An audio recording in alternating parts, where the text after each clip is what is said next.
Salam cerdas.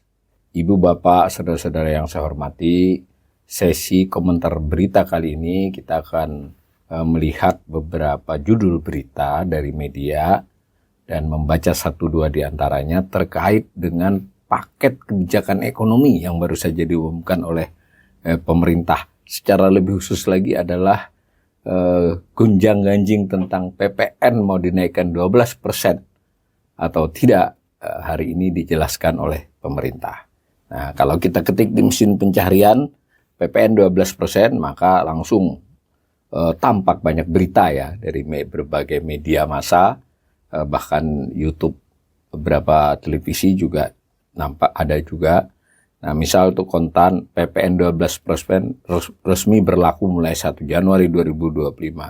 CNBC Indonesia juga memberi judul PPN 12% berlaku 2025 kecuali sembako dan tepung. Ini alasan Sri Mulyani.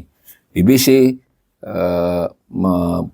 memfokuskan, meng-highlight, menampilkan judul terkait dengan 12% untuk daging wagyu sampai pendidikan premium, apa dampaknya, dan seterusnya. Kalau kita scroll ke bawah, salah satu yang mungkin harus dibaca oleh para pemirsa juga adalah bagaimana Kementerian Keuangan di lamannya menampilkan berita ini. Jadi ini selama beberapa tahun mulai dari era pemerintahan Jokowi ini, beberapa kementerian itu suka membuat berita sendiri ya, berita meskipun sebagiannya mengutip berita lain. Jadi sifatnya berita ya, berita tentang rilis ini. Nah, nanti kita coba lihat sepintas. Nah, tetapi kebanyakan judul mengatakan bahwa ya PPN sah, tok, kayak gitu judulnya. Kecuali, nah ada hanya beberapa kecualinya. Nah, kita bacakan saja salah satunya ya. Karena saya sudah baca tadi, sebagian besar isinya sama ya, kecuali nanti besok mungkin ada yang meluas dengan menggali-gali info lebih lanjut. Biasanya kalau 1-2 jam setelah dibacakan rilis, beritanya lebih bersifat straight news atau menyalin dari rilis atau melakukan narasi verbal dari rilis itu ke dalam tulisan. Nah, ini kalau judulnya kontan adalah PPN 12% resmi berlaku mulai 1 Januari 2025. Diberitakan oleh kontan, pemerintah memutuskan untuk tetap memberlakukan kebijakan pajak pertambahan nilai atau PPN 12% yang mulai berlaku pada 1 Januari 2024. Nah, dikutip tentang pernyataan Menko Bidang Perekonomian Erlangga, ini sesuai dengan amanat Undang-Undang Harmonisasi Peraturan Perpajakan. Ini sudah berkali-kali kita sampaikan di kanal ini ya. Nah, kata Erlangga ya itu sudah sesuai dengan Undang-Undang HPP ya. Jadi tarifnya tetap naik 12%. Tetapi Erlangga mengatakan juga untuk menjaga daya beli masyarakat agar tidak terlampau merosot, dan itu maka ada stimulus. Jadi naik 12%, tapi ada stimulus ya terutama bagi rumah tangga berpendapatan rendah. Jadi tarifnya 12%, tapi kata Erlangga 1%-nya ditanggung pemerintah. Jadi pajak ditanggung pemerintah di TV ya biasanya. Nah, disebutkan juga barang yang dimaksud disebut ini 3. Minyak goreng dengan kemasan minyak kita, tepung terigu, dan gula industri. Nah, jadi stimulus ini kata Erlangga itu menjaga daya beli masyarakat ya, terutama untuk kebutuhan pokok dan secara khusus gula industri yang menopang industri pengolahan makanan dan minuman yang peranannya terhadap industri pengolahan cukup tinggi. Jadi ini menarik ini ya. Salah satu penjelasannya adalah mengapa PPN untuk gula industri itu 1%-nya ditanggung pemerintah. Jadi tetap 11% yang dikenakan kepada pengusaha. Itu karena si gula industri ini sangat menopang industri makanan minuman. Di sisi lain, industri makanan minuman itu 1/3 lebih dari seluruh struktur industri. Nah, Erlangga dikutip kontan juga menyampaikan beberapa kebijakan lain, ya, pengecualian objek PPN disebut.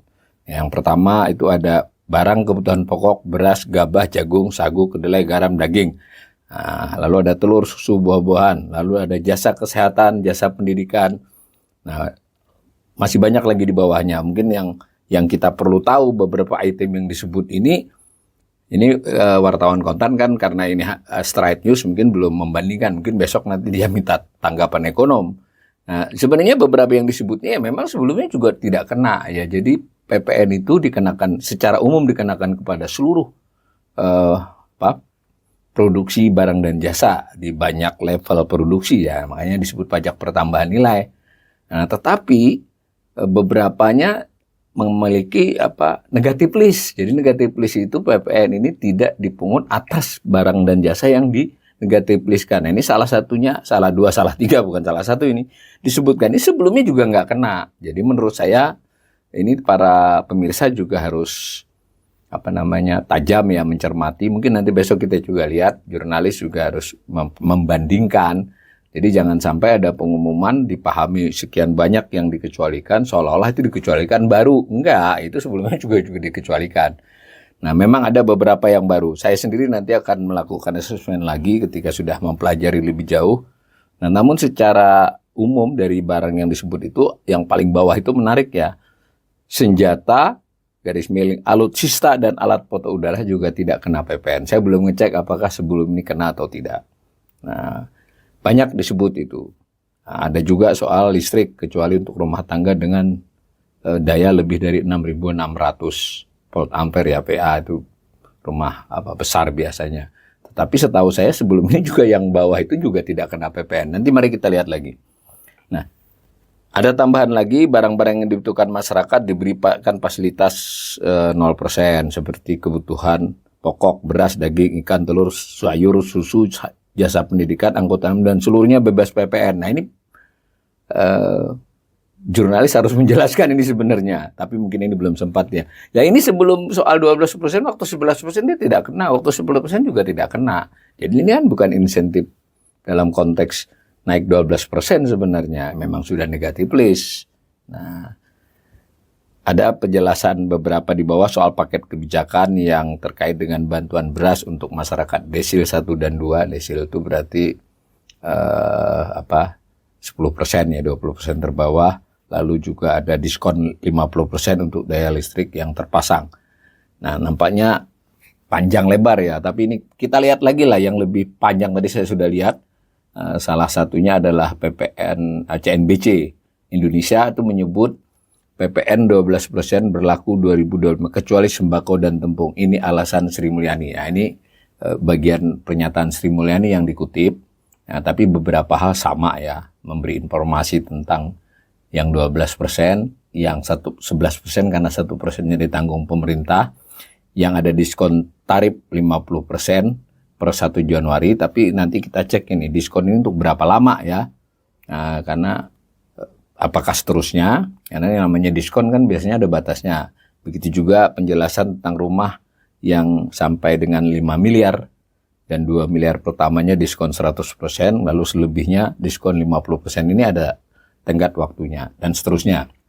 Nah, kalau kita baca yang lebih runtut lagi, jadi ini saya sekaligus menyarankan yang dibaca ya. Ini di DTC ini sebuah web laman ke mayoritas isinya tentang pajak karena ini milik konsultan pajak terkemuka ya. Ini patut dibaca karena lebih panjang. PPN jadi naik, berikut daftar lengkap paket kebijakan ekonomi 2025. Jadi dia tidak hanya mengungkapkan soal PPN tetapi juga berbagai paket kebijakan. Nah, ini ada detail untuk masyarakat berpenghasilan rendah tadi untuk UMKM, wira usaha, industri lalu kelas menengah Nah, termasuk juga soal ada otomotif, jadi lebih detail di sini. Nah, maka kita lalu bisa melihat konteks luas dari jumpa pers ini sebetulnya tidak hanya PPN. Ini saya perlihatkan, silakan dilihat di YouTube-nya langsung nanti. Ini saya pause biar kelihatan gambarnya saja. Itu memang ada Menko Perekonomian, ada Menteri Keuangan, ada Menteri Perumahan Rakyat dan lain-lain pejabat ya di situ bahwa ini paket kebijakan ekonomi. Karena itu kalau kita ketik tentang paket kebijakan ekonomi 2025, maka beritanya tidak hanya PPN, tapi juga paket-paket lain. Nah, ada video-videonya juga banyak. Nah, sudah ada judul nih yang baru diberitakan 1 jam yang lalu, 3 jam yang lalu. itu sudah mengutip ekonom, sebut paket kebijakan ekonomi tidak cukup pulihkan daya beli. Nah, nanti besok mesti bertambah lagi ya. Tadi saya juga baru dikontak oleh jurnalis, nanti mungkin besok keluar juga beritanya. Nah, yang penting kemudian kita melihat bahwa komunikasi politik pemerintah terhadap ini apa saja. Nah, nanti kita bisa lihat di webnya Kementerian Keuangan dan webnya Kemenko Perekonomian. Ini saya contohkan web Kementerian Keuangan.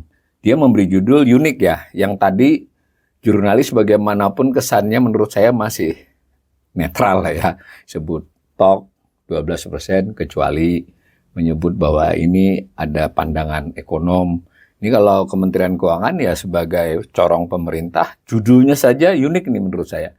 Perubahan tarif PPN 12% wujudkan keadilan dan kesejahteraan masyarakat. Saya nggak usah bacakan, silakan baca sendiri. Nah, maka izinkan saya secara umum melakukan penilaian bahwa sejauh 2-3 bulan terakhir, ya dari Oktober ya, berarti 2 bulan terakhir, wacana tentang kenaikan PPN 12% ini menurut saya masih memperlihatkan pemerintahan baru ini, mungkin karena baru ya, tampak masih kurang solid untuk memberikan komunikasi yang tepat, yang jelas kepada publik. Sampai kemarin masih urusannya adalah nanti yang dikenakan 12% barang mewah. Tapi sejauh yang kita baca dari berita hari ini, bahkan tadi salah satunya Kontan menyebut, ya ternyata kebijakannya tidaklah begitu secara umum. Bukan PPN 12% hanya barang mewah, yang lain tetap enggak. Yang dikecualikan itu ada disebutkan. Nah, jadi tidak persis seperti itu. Nah, begitu juga dengan kebijakan ekonomi yang disebut insentif, itu kalau kita lihat lebih lanjut, ya ini menjadi tanda tanya juga nanti apakah insentif ini bagaimana melihatnya dampaknya, itu tentu perlu diskusi. Jadi menurut saya sebagai salah seorang pengamat ekonomi, ini nampak pemerintah mudah-mudahan ini karena baru ya, di bulan-bulan depan akan lebih baik, masih kedodoran nih memberikan penjelasan kepada publik. Dan media kita harapkan juga memberitakan lebih rinci dari masing-masing paket itu. Jangan sampai seolah-olah paket baru sebenarnya paket lama. Misalnya di TV tentang perumahan itu cuma soal diperpanjang. Bukan berarti nggak bagus ya, tapi komunikasinya kan cukup jelas. Begitu juga apakah kalau dihitung-hitung, ini kalau saya jurnalis bisa menanyakan kepada pejabat, dengan paket ini kira-kira penerimaan perpajakan naik apa turun? Kan kuncinya di situ. Orang jelas argumen-argumen awal adalah PPN mau tetap 12% agar APBN tetap sehat, kata Sri Mulyani. Artinya pendapatannya tetap naik, khususnya perpajakan. Nah kalau begini, naik nggak? Nah kira-kira gitu. Tapi di sisi lain juga kritik, masukan, penolakan bahkan, bahwa jangan naik sekarang. Itu beralasan adalah daya beli masyarakat, terutama masyarakat bawah dan menengah bawah. Nah ini paket kebijakan ini secara detail itu memenuhi nggak? Meskipun narasi dari pemerintah ini adalah sudah memenuhi. Maka mari kita ikuti terus kanal ini untuk memilih beberapa berita tiap hari, begitu juga melakukan assessment terhadap kondisi ekonomi maupun kebijakan pemerintah. Namun saya ingin menekankan kanal ini tidak pernah punya pretensi bahwa pandangan kamilah yang benar atau presisi. Maka kita harus terus mengasah, mendengarkan, membaca, membandingkan semua pendapat. Termasuk pendapat pemerintah tidak harus kita terima begitu saja dan tentu saja juga tidak kita tolak begitu saja pendapatnya.